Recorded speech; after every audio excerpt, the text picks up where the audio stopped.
Buenos días, espero se encuentren muy bien. Qué bueno tenerlos acá en nuestro último día de feria. Para comenzar este día vamos a tener una charla sobre innovación con impacto, café comestible para la industria sostenible, con Javier Silva, CEO de Eat Co.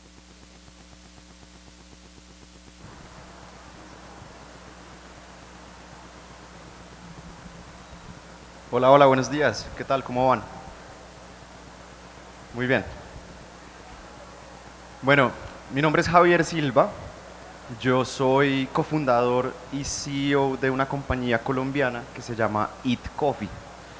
Nosotros estamos haciendo un tema de innovación alrededor de la industria del café, aprovechando el 100% de la biomasa o de la cosecha del café. No solo utilizamos los granos, sino que también procesamos y transformamos la fruta del café. Ya les voy a contar un poquito de eso. Con esta diapositiva les doy la bienvenida a la revolución de la industria del café, pero primero voy a dar un poquito de contexto, ¿cierto? ¿Alguien ha escuchado la historia más conocida de cómo se conoció o cómo nos dimos cuenta pues, de que el café era esto y tenía unos efectos? ¿Alguien sabe? ¿No han escuchado? Bueno, más o menos en el siglo IX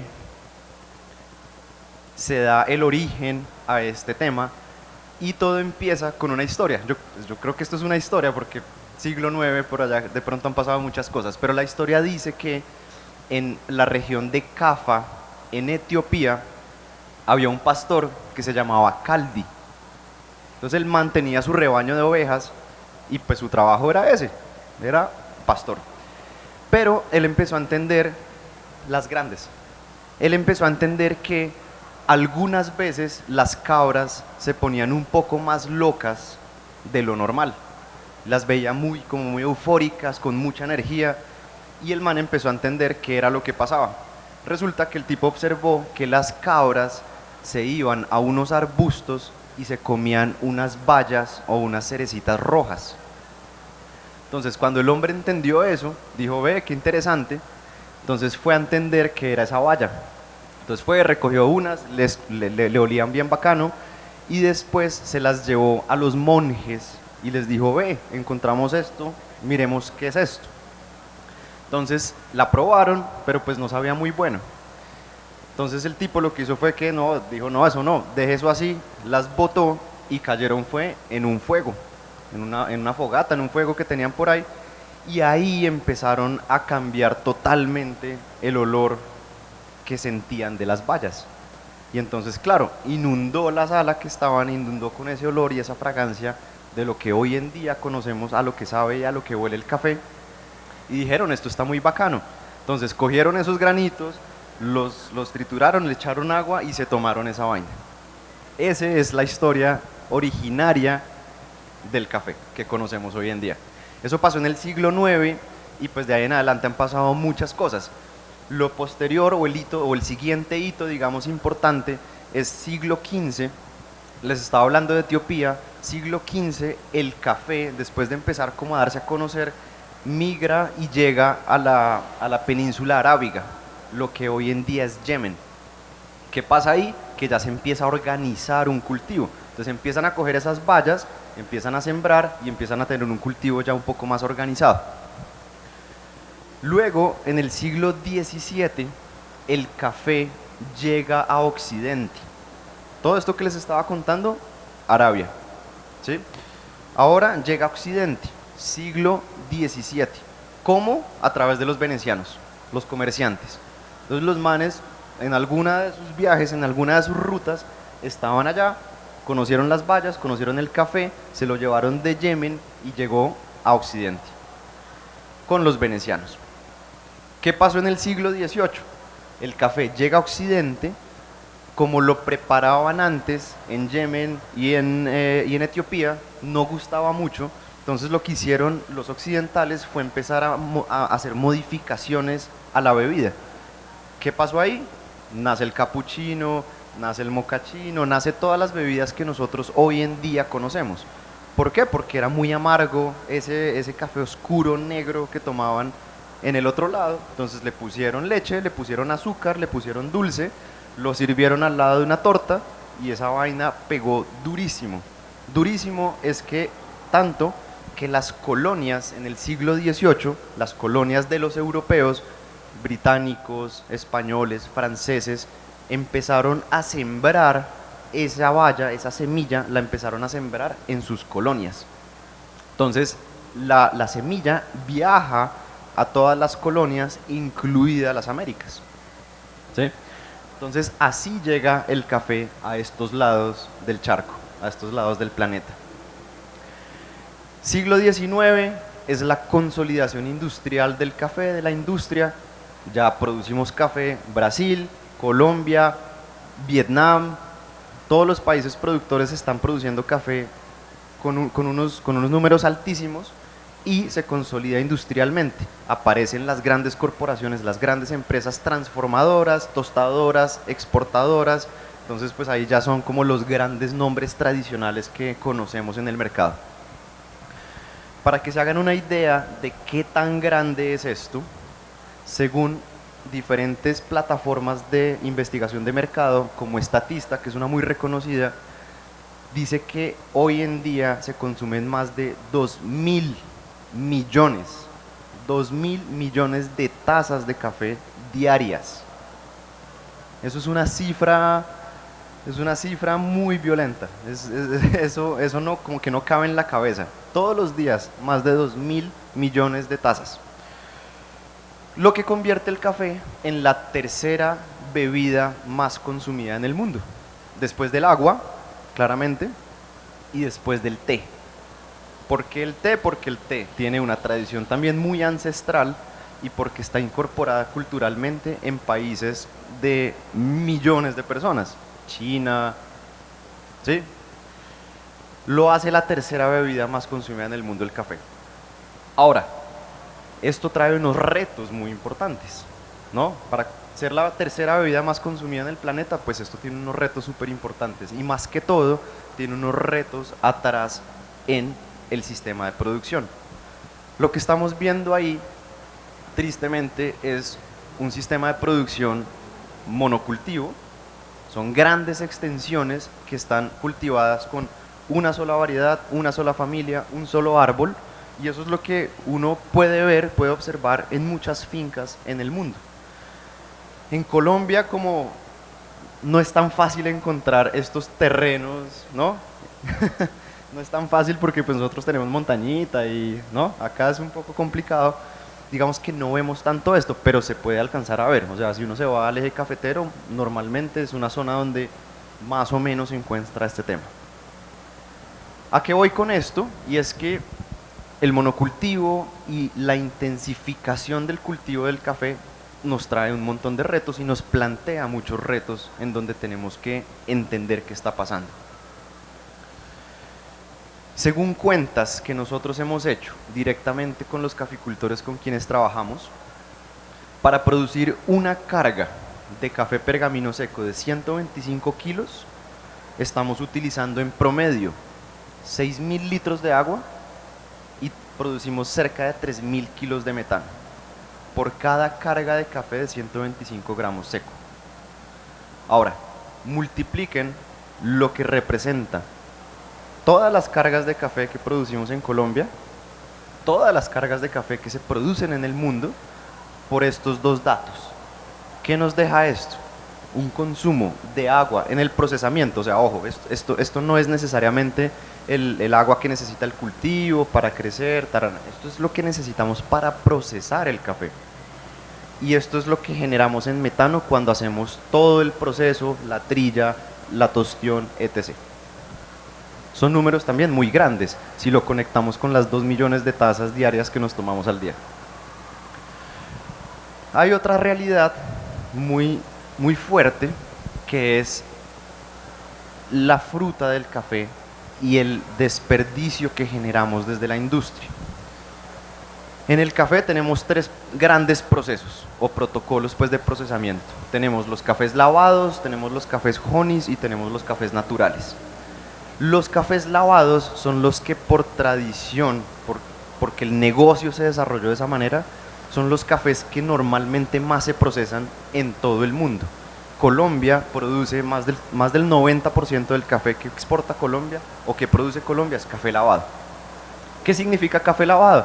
Café lavado es que recolectamos la fruta cuando ya está lista para recolectar, cuando ya está madura, recolectamos la fruta, hacemos un proceso de separación de los granos del resto de la fruta, que se llama despulpar, y nos enfocamos en los granos, los lavamos con mucha agua, con estos litros de agua, los lavamos hasta que queden muy limpios, y una vez el granito de café está limpio y lavado, lo ponemos a secar.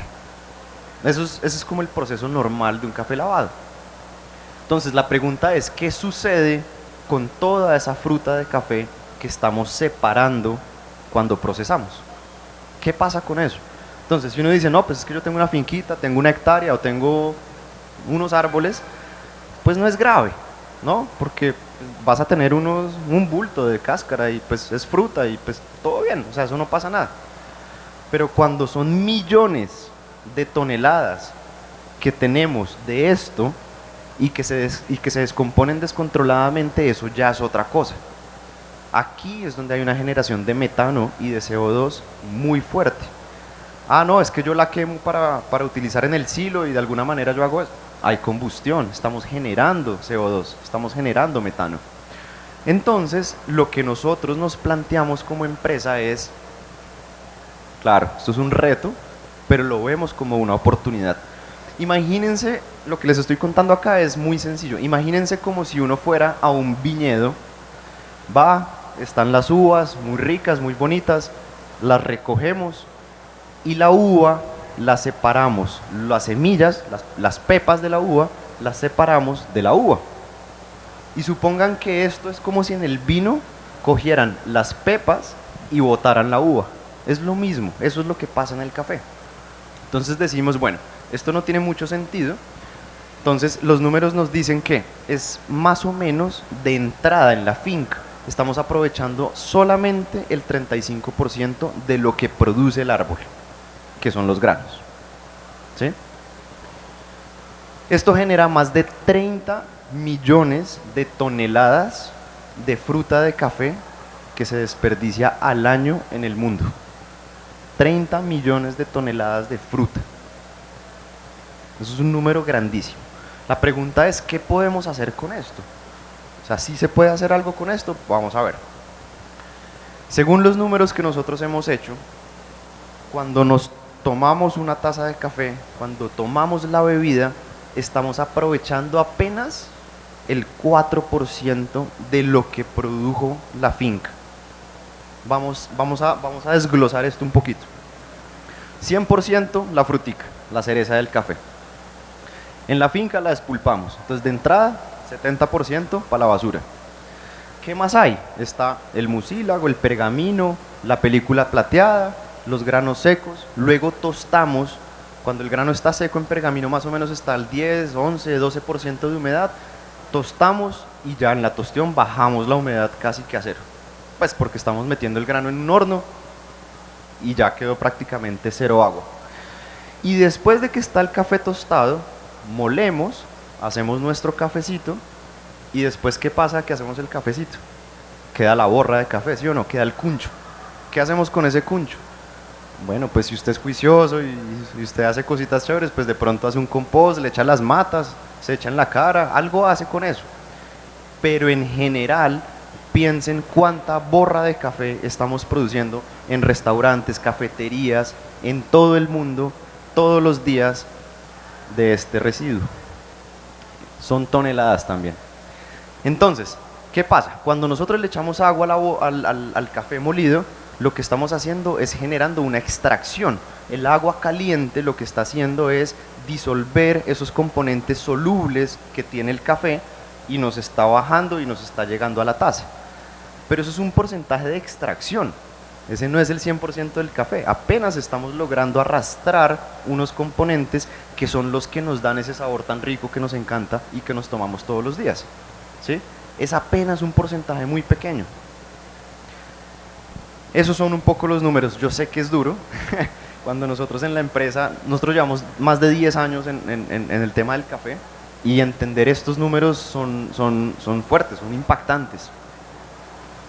La pregunta es, ¿qué podemos hacer? O sea, tampoco vengo aquí a decirles que no tomen café, que no, yo también tomo café.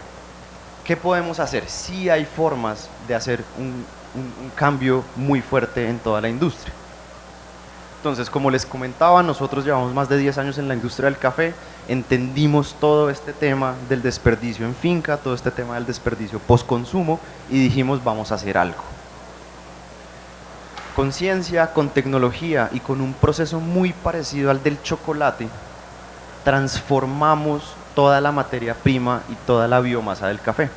Nosotros recolectamos las cerecitas que ya están listas para recolectar, maduras, hacemos un proceso natural, no un lavado, sino que hacemos un proceso natural y estando la cereza seca con el grano seco, hacemos un proceso de trilla, separamos las dos cosas porque el grano sí lo tostamos con un perfil y una curva distinta de como normalmente lo tostamos para tomarnos y luego volvemos e incluimos las dos cosas, procesamos otra vez todo junto y lo convertimos en una pasta que es muy parecido a un chocolate, a un bloque de licor de cacao, pero no es chocolate ni es cacao, es café. Es fruta, mucílago, semillas y un poco de manteca o grasa de cacao, que es lo que nos permite hacer esto una pasta comestible. Ahora, como parece chocolate y como tiene manteca de cacao, es muy parecido al chocolate y podemos aplicarlo de muchas formas. Podemos hacer tabletas, podemos hacer helados, podemos hacer galletas. Es decir, imagínese que usted tiene chocolate, pero ahora usted tiene café y puede hacer lo que quiera con eso. Y no solo café, el 4%, sino que aquí está el 100% de la industria, sin generar desperdicios, sin generar desechos. ¿Y esto por qué es importante? Porque en el momento en que logramos aprovechar todo, no solo es un tema de consumo, es un tema de innovación y de impacto en las fincas. Al productor nosotros le estamos pagando alrededor de 3 a 4 veces más lo que le paga el mercado tradicional o a lo que le vende a la cooperativa. ¿Por qué? Porque yo le estoy comprando toda la cereza, le estoy pagando por la fruta deshidratada y le estoy pagando por los granos de café. Entonces, ¿qué pasa ahí? Hay un aumento en el ingreso del caficultor, hay un aumento en los empleos en la finca, estamos promoviendo una producción regenerativa y limpia y estamos llegando a un producto que nos permite multiplicar el valor de la industria. Además, es un producto naturalmente recargado. Esta vaina, cuando empezamos a hacer análisis del producto en laboratorio, nos dimos cuenta que, uno, tiene niveles de cafeína altos, porque no solo es la cafeína del grano ni la extracción, sino que es toda la cafeína que se encuentra en el fruto, uno. Dos, es supremamente alto en antioxidantes. Yo no sé si ustedes sabían esto, pero cuando nosotros analizamos la fruta del café en laboratorio, encontramos, hay una sigla que se llama ORAC. ORAC es la sigla que mide los antioxidantes o el nivel de antioxidantes que hay en las frutas o en las verduras o en el material biológico. Resulta que la fruta del café, la cáscara del café, es una de las frutas naturales con mayor nivel de antioxidantes disponibles. Entonces imagínense, nos devolvemos un tricito para el principio de la charla y es, pero si es uno de los ingredientes más ricos en antioxidantes que hay en la naturaleza, ¿por qué lo estamos tirando? ¿Por qué lo estamos desperdiciando? Entonces, por análisis, cafeína, antioxidantes, es altísimo en fibras, libre de gluten y vegano. Entonces esto empieza a conectar con tendencias de mercado, tendencias de consumo. Ya hoy la gente quiere comer productos o quiere comer cosas saludables, ricas en antioxidantes, ricas en fibras, quieren tener unas dietas más balanceadas, están cambiando los hábitos de consumo, en fin. Entonces estamos encontrando que lo que empezó con un problema que teníamos en la industria, que eran desechos por toneladas, cómo creamos eso y cómo empezamos a conectar con unos mercados que están solicitando este tipo de cosas. Esta es la foto de la finca nuestra en Cundinamarca. Nosotros digamos que la esencia de la compañía y lo que traemos de años atrás es cómo hacemos para producir lo más cercano a lo que hace la naturaleza. ¿Por qué? Porque para nosotros la naturaleza es el modelo de negocio más sabio y más eficiente que hay en el mundo. Tiene millones de años haciendo las cosas bien. Nosotros, cuando hacemos nuestros procesos, tal vez no lo estamos haciendo tan bien. Estamos generando desperdicios, estamos generando basuras, estamos generando cosas que a nadie le funcionan. La naturaleza nunca ha hecho eso. La naturaleza nunca produce algo que nadie utiliza. Es cíclico, absolutamente cíclico. Entonces dijimos, bueno, pero no hay que inventarse nada, sencillamente miremos cómo es que funciona. Entonces, los bosques que nosotros tenemos realmente se ven como esto. Claro, esto es porque la tierra estaba pelada, normalmente como la encuentra uno, estaba totalmente pelada, y empezamos a sembrar árboles nativos, empezamos a sembrar diferentes cosas, y lo que ustedes ven ahí es aguacate, café, cítricos y bosque. Esos son los cultivos que nosotros manejamos. ¿Por qué? Porque el ecosistema, cuando tiene riqueza por diversidad propia, se maneja bien. Ah, que la plaga, no, no hay plaga, porque el ecosistema mismo produce los organismos y los microorganismos que necesita para poder coexistir una con otra especie. Y eso es lo que pasa en la selva. Uno va a la selva y usted encuentra de todo. Y hay biomasa, hay millones de biomasa. ¿Qué podemos hacer con la borra de café? ¿Qué podemos hacer con la biomasa que sale de las fincas? Ah, no, es que hay que hacer socas, es que hay que limpiar, hay que platear, hay que limpiar todo eso. Ahí hay generación de biomasa. ¿Usted qué puede hacer con eso? Tenemos una planta de producción de orellanas, no sé si saben qué son las orellanas, los hongos comestibles, parecido al champiñón, es otra familia, pero son súper buenos. Tenemos un pedacito de salón, yo creo que es como esto, es muy sencillo, es un gallinero más o menos tan grande como esto. Usted con esa biomasa genera un sustrato y en ese sustrato crecen orellanas. Así de sencillo. ¿Y qué hacemos con eso? Pues nos las comemos, la gente tiene hambre, entonces damos orellanas a la gente. Hay muchas otras líneas de negocio. Entonces, cuando uno tiene un ecosistema y diferentes cultivos cooperando y coexistiendo, ya no dependemos, el caficultor no depende 100% de los granos, sino que ahora tiene múltiples fuentes de ingresos por distintas cosas. Hoy en día se estima que el negocio del café equivale a 250 billones de dólares en el mundo. Esto fue el cierre del 2024. 250 billones de dólares. Y esto se está logrando facturar con apenas el 4%, que era lo que les decía que terminan en la tasa. La pregunta, la iniciativa y lo que les quiero dejar es, ¿qué pasa si logramos aprovechar el 100%? No solo en términos económicos, porque ese número se multiplica por 5, por 10, sino en términos ambientales, en términos de impacto. ¿Cuánta agua, cuánto metano, cuántos ingresos más podemos estar generando los productores? Y con productos ricos. Tampoco tiene que ser un castigo. Ojo, no quiero que se lleven de esto que el cafecito ya no vamos a tomar café, no se sienta mal por tomar café, pero sí podemos empujar a tener cultivos y prácticas con producciones limpias, ¿cierto? Podemos hacer procesos naturales, podemos hacer procesos que ahorren mucha agua, podemos hacer otras cosas y al final tomarnos un buen café.